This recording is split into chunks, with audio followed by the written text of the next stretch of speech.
Yes, this is Dr. Omoteso. I just want to share with you briefly. God was God on June 18, 1957. God was God on February 11, 2016. And even today, God remains God.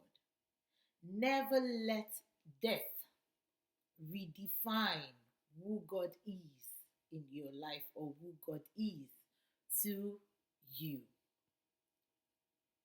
The finality of death makes it very shocking, sorrowful, and oftentimes very, very depressing. And it also leads many to question the existence of God. If God loves me, why did He take my beloved? Many have asked such questions. Many things you wanted to say to your beloved, many things you wanted to do with your beloved spouse, sweetheart, child, soulmate, colleague, dreams you had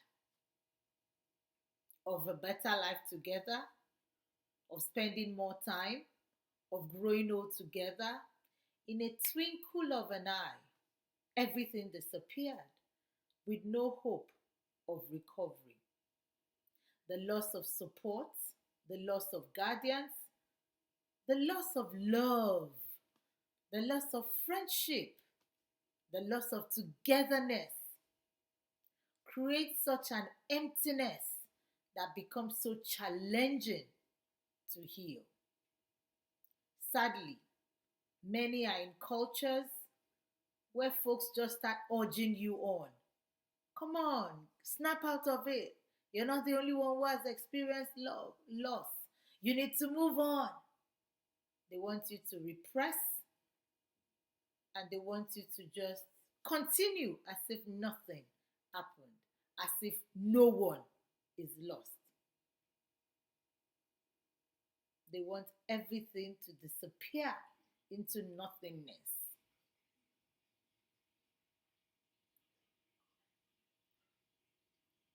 While you battle with denial, you battle with anger, bargaining, abandonment, depression, and all acceptance.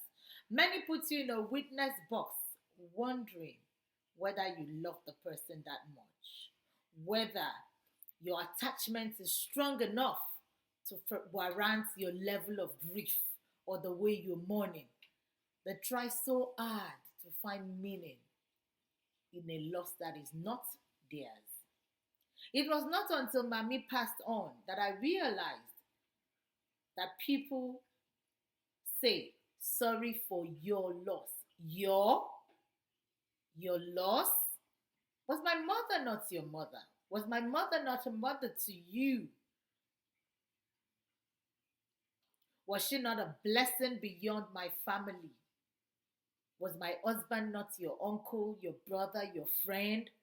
Was my sister not your soulmate, your mentor, your mother?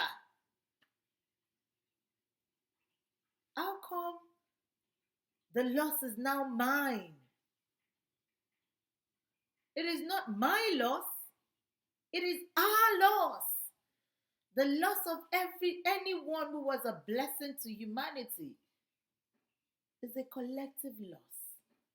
The world is diminished by the loss of people who have been blessings beyond their homes. It is not mine I want to scream, it is ours. But even such scream will get people to question whether your loss is not tending towards insanity or your grief is not tending towards insanity. Experience differ following loss: frustration, guilt, shock, emptiness, numbness, confusion, disbelief, sense of unreality, hopelessness, despair, pain, mental health symptoms, depression, relief if the deceased has been unwell for a while. People react to grief in different ways And there's no way that is better than other, or one way is normal, one way is abnormal. It depends on how and where it hits you. One thing you should never do is not to repress or bury your grief in work. Try not to do that. Try not to do that. Even as you try to mitigate, you know, damage to your well being, try not to bury your grief in work. Because what happens when you do that is that it hits you back. And when it comes back, it could be in form of anger or even violence if you've repressed your loss. Be sure to ask for and accept support from people around you, especially family, friends, and members of your group. It could be social, cultural, neighbors, alumni, professional. Accept their help. For those who were unwell for a while, hoping and praying for recovery could leave you very, very drained and leave you upset. God should have healed them. Why didn't God heal them? You have so many questions. But be comforted by the fact that God is sovereign. He doesn't answer to you, He doesn't answer to me. He is sovereign.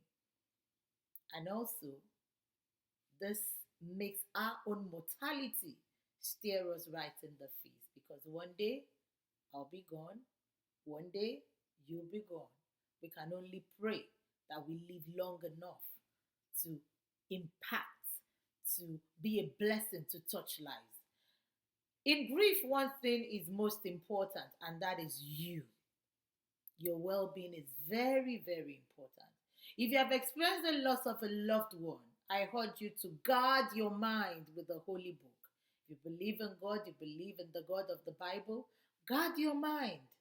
Guard your mind with the Holy Book. Focus on God. Help yourself sleep by taking steam baths, taking showers. You can play music. It will help to calm you down. Mitigate eating problems by going for things you love, including soups, fruits, salads, grains. It would help. Mitigate concentration problem by scheduling and chunking activities. Don't try to do a long activity, just stay on an activity for 3-4 hours. It would impact your mind. So chunk your activities into shorter, things you can achieve, or things you can achieve within a short period. Mitigate eating problems. I've talked about that already. Avoid alcohol. Avoid alcohol. It can only make grief worse. You cannot drown grief. You cannot drown grief. The person who gets drowned is the drinker. So please avoid alcohol. Drink lots of water, because your mind is working more. You're overworking your mind by thinking, what could I have done? What did I not do? What did I do right? What shouldn't I have done? Your mind is working more, so make sure you stay hydrated. Make sure you drink a lot of water. Take a walk. Take walks. Get a friend to walk with you. Get a sister, brother to walk with you. If you want to be left alone, if you don't want a conversation, let the person know, so that you can at least think, you can internalize this. You necessarily don't have to do a lot of talking. Just let whoever is working with you know. Schedule those around you to help you with house chores, to help you with the care of children. Last year or 2 years ago, I had to get cleaners to do my cleaning, because when you're grieving or you're mourning, there's a tendency for you to just leave the home and not even see that things are going, upside down, or everywhere is dirty. You just want to be left alone. So get people to support you.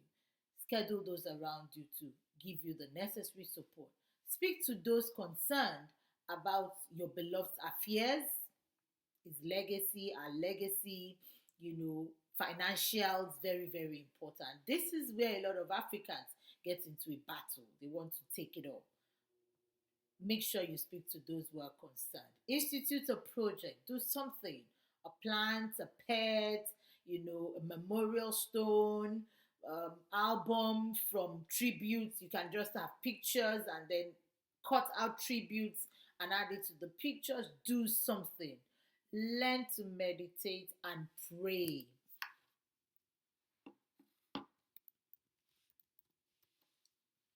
Prayer is very, very important. Learn to meditate, learn to pray. You need God in all this. Journaling helps. If you write a lot of things down later on, you can translate it to a blog or a book. Go for medical checkups. One of the gifts I received that has remained with me is the fact that somebody brought in a doctor to check my vitals and to put me to sleep. I'm sure that that sleep saved me from insanity because I couldn't sleep for days after the loss of my loved one. Reach out to sincere friends and accept the support for meals and things you cannot do for yourself. Share more positive memories. You want to talk a lot, but talk about the positive things because the negative things will drag you down. People say to me, "Oh, it's like has somebody else not lost their husband? Why are you doing all this?" Yeah, my husband was not perfect. I wasn't perfect, but guess what? I want to remember more the beautiful memories they left me with, the virtues, the values he left me with. Well, that will be all for now. In another video, I'll share more. Please stay safe, stay sane, and stay secure in God's precious, everlasting arms. God bless you.